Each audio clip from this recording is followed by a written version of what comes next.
Hey everybody, so it is me, Tia. I am here to talk about being pregnant in 16. This is part one. This is actually a redo part one. I posted part one, but I was not a fan of how crazy I looked after coming from outside. So I'm going to redo. Alright, so I will start with how I met him. I'm gonna call him Keith. So I was downtown one weekend, and I was walking to a nice little convenience store near some clothing stores downtown, and he was standing there. I'm assuming he was promoting the store or trying to get people to come in, or maybe on a break. I'm not sure. So I walked past him the first time. He was like, "Hey, can I walk with you?" I was like, "No, I'm fine." That's okay. So I kept going. I came back from the store, and another guy approached me and was like, he left for the day, but he told me when he saw you to give you his number. So of course I wasn't gonna be thirsty or nothing like that. I did wait the 3 days, because 3 days means you're not thirsty, and I really wasn't. I wasn't looking for anybody to date. But I waited 3 days, and I texted or called, something like that. And so we talked a little while, and then we ended up dating. So at the time I was 16 and he was 20 or turning 20, I can't remember. So he was older than me. And I liked older guys anyway. I've always liked older guys. Let me just put that out there. So it's not like I was trying to be a creeper. Guys my age, we just really didn't have much to talk about. So, and this was before the child. So we started dating. I'm going to zoom through a few things. But I will say there will be another video talking about daddy-daughter issues. But we'll talk about that in a later video of why I like older guys and all that other stuff. So anyway, so we started dating. I'm going to zoom past a few things. He was from New York. I'm from Virginia. So he was about to move out of his place. And prior to that, my sister was like, look, she was always covering for me anyway. She was like, look, if you're going to start dating this guy, and by the way, guys, I don't have on any makeup, but my eyebrows and my lip gloss. So she was like, if you're going to start dating this guy, you need to, have sex with this guy, you need to use protection. I'm like, okay, you're right. So I tell him, like, look, we don't need to do this anymore. We need to use protection. I was in agreement with it because he already had 2 daughters. So I wasn't trying to have any kids. Not at that age anyway. I didn't want kids back then anyway. And plus I was only 16. So he agrees, and the first time we use protection, it breaks. And we stop everything, we check it out, we take it off, make sure there wasn't any holes in the important part. We saw it, but we thought we were safe. So a few weeks later, he called me or texted me, and then he called me and was like, "Are you pregnant?" I was like, no, I wasn't sleeping funny, I wasn't eating anything, I wasn't getting big, I was still fine. And I was like, no, I'm not pregnant. So he was like, you gotta be, because I just ate a weird sandwich. I was like, what did you eat? He said he ate a peanut butter and jelly sandwich with pickles on it. I was like, he's like, I'm sleeping a lot. I was like, I'm fine. So you must be messing around in my mind, because I am. So, we keep going on. I don't feel any different. Then I noticed that I started eating a lot of sweet stuff. And one day when I was in my French class, I was eating a bag of variety of candy I got from the store. And I was eating candy corn, and it made me feel really sick. Like, I left when the class was over, I left the entire bag of candy in the desk. I was like, okay, so that's disgusting. I don't know why. I think I ate too much candy. Okay. So the time starts to go on. I start taking naps when I get home. And I'm like, I can't be pregnant. Ain't no way. So he's still taking naps, and I start gaining weight. I'm like, not a lot of weight, just a little bit. I was like, oh, my pants are a little tight. So one day walking from class to a next class, towards the end of the day, I feel this flood, like this ball move in my stomach. And I stop. I'm like, what is that? I was like, there's no way. What could that be? I said, is that gas? But gas doesn't, it did it again. I stopped. I was like, whoa, like a Twilight moment. So I'm like, what is that? So I started to pick up more weight. I'm eating more. Then one day I decided to take a test. And by the time I was getting a little more pudgy, and my sister started to let me wear her clothes because she was buying new clothes anyway. I said, well, let me just have what you have because I'm picking up weight. So one day she was like, yo, you better be pregnant. I was like, I'm not pregnant. I'm fine. I'm just gaining weight. She was like, all right, well, you got stuff. So one day I go to Target and I get a pregnancy test. The most expensive one I could get. I go in the bathroom and I'm like, please, don't let this just be something else. I take the test. It was the longest 3 minutes of my life. Like, so I take the test. I wait my 3 minutes. I'm freaking out in the bathroom. I'm breaking out in a cold sweat. I'm like, Lord, please. You know what I'm saying? Please, please. My mom didn't know I'm out here having sex. And now I'm pregnant. Can't be. So the test comes back pregnant. All the life just hit the bathroom floor. I'm freaking out. I just walked straight out of the Target in a daze. Like, this cannot be happening to me. It can't. This can't. Me? No. 16? So I ended up trying to hide it for as long as I can. We were going to get an abortion because he didn't want any more kids. I didn't want any kids at all at that age. And then the day of the appointment, I just could not do it. Like, I could not get myself to do it, y'all.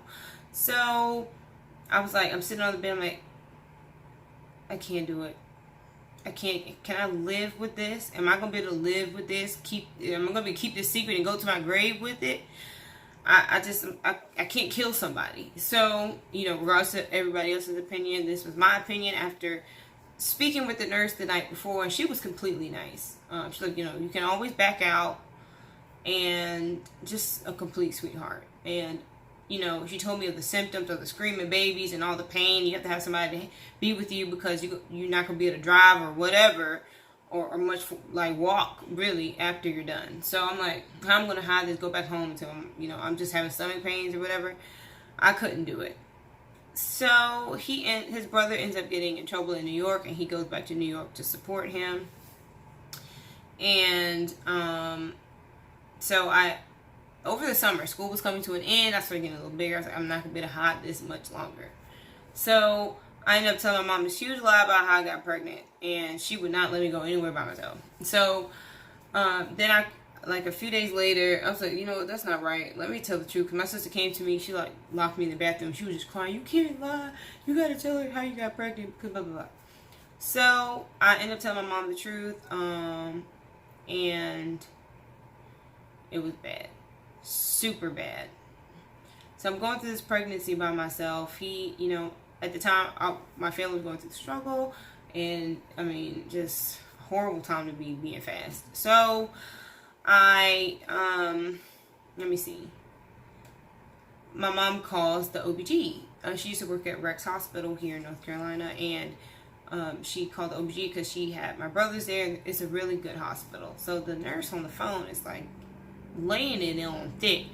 How could you let her do that? She's pregnant. My mom's like, don't yell at me. I just found out. I'm just as surprised as you are. We just need to get her in. So they labeled me high risk because I had not seen anybody for almost 5 months, and I had not taken anything. So I go to the doctor's appointment and with my mom, and he's talking about an all-time low. And she's like, I hope it was worth it. I'm just sitting there like, you can only take it. You live in her house. You're underage. You're doing a do. Now you're pregnant. You know what I'm saying? So, we go to the appointment, and now school is out already. So I'm switching schools because I was fairly well known. I wasn't super popular, but I was very well known, and I don't think I could have handled going back to school pregnant. So I switched schools, and they sent a vehicle to pick me up and take me to school. So I switched schools, and I go to my math class. Well, I go to my history class, and before I walk in the door, I'm like, This is the first time I've been around my peers. I have a belly. I can do this. I've already done it. I'm pregnant. As pregnant as I can be. I've already accepted this. I'm not dropping out of school because that would be stupid. Hold your head up high and just take it. So I walk in the room and I completely get a different reaction than what I was expecting. They were like, oh my gosh, can I help you? So I'm like, oh my gosh, I can't believe they're really trying to.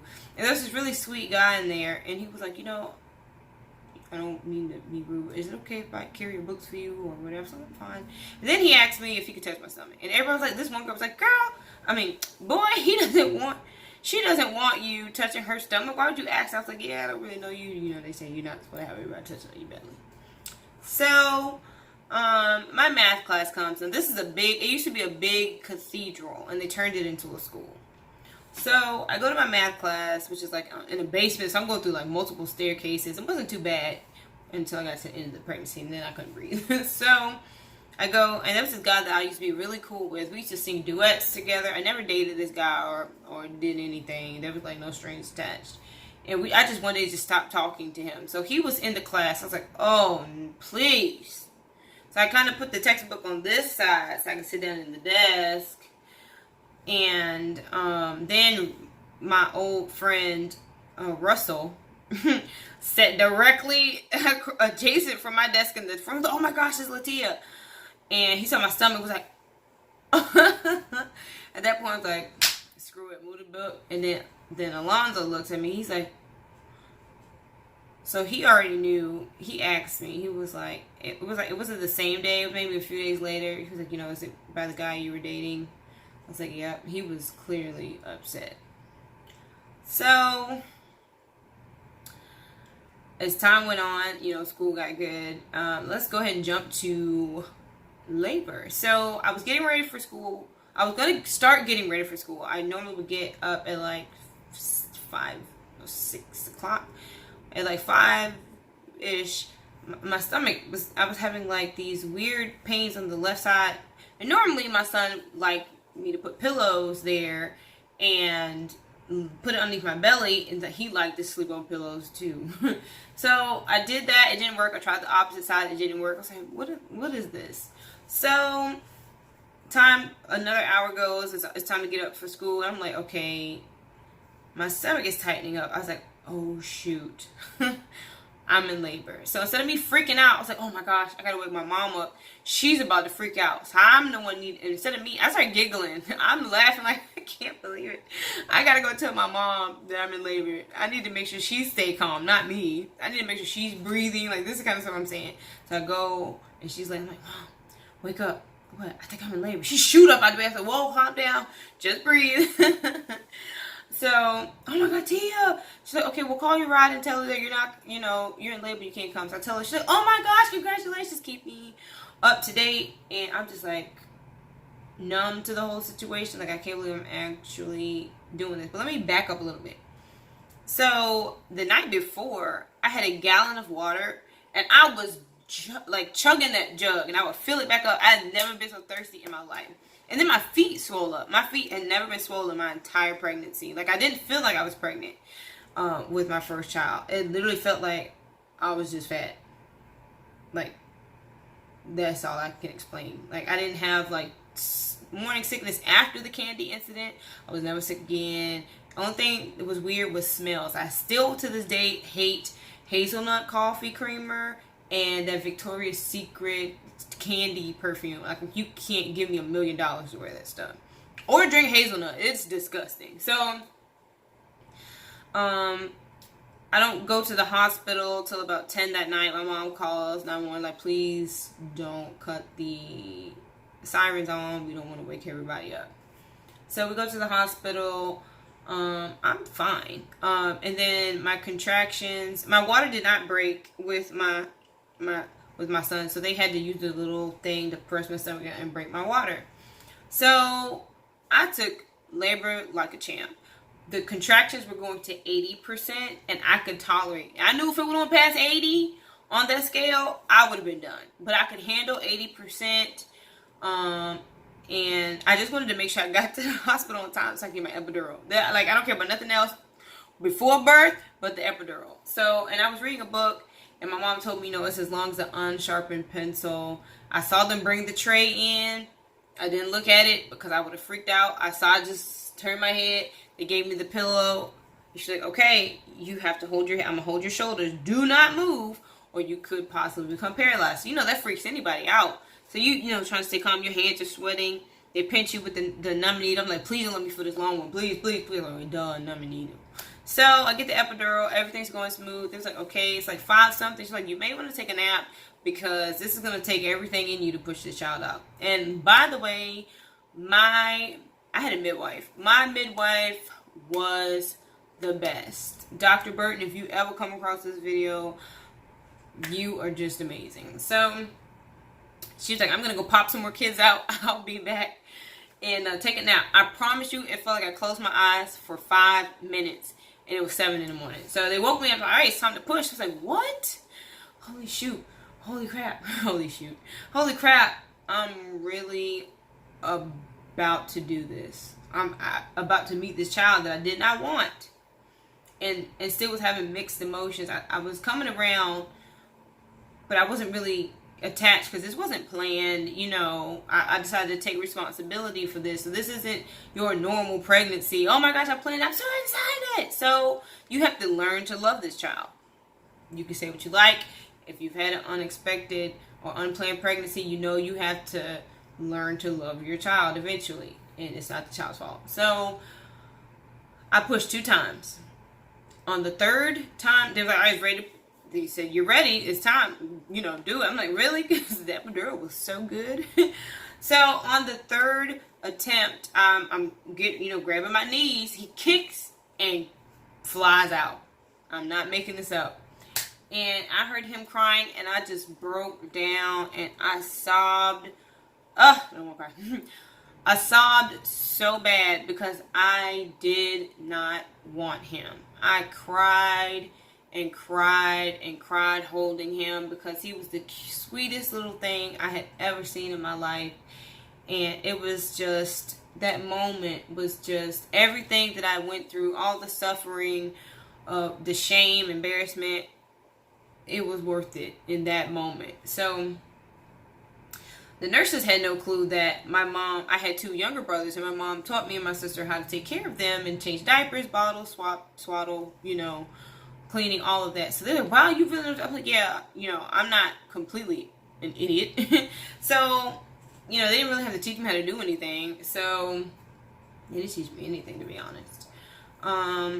And it was just a very emotional moment. I can't describe going through the pregnancy. Like, I never got the, oh my God, she's pregnant. I got the, I was just go out. And I didn't take very many pictures of myself when I was pregnant because I was very ashamed of what I had did to my family, to myself, to my future.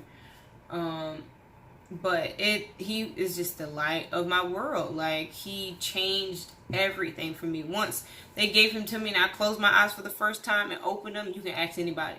The whole atmosphere changes. You can spot every danger to your child. The whole world's like, mommy has come and she's landed in your body. She's here now. Like, literally, that's how it felt. So it was just incredible. His father wasn't there for the birth. We had lost contact after he went to New York because my family was going through a hard time, and he didn't have a way to contact me. I had his old phone number, but it had ended up changing, and so he wasn't there.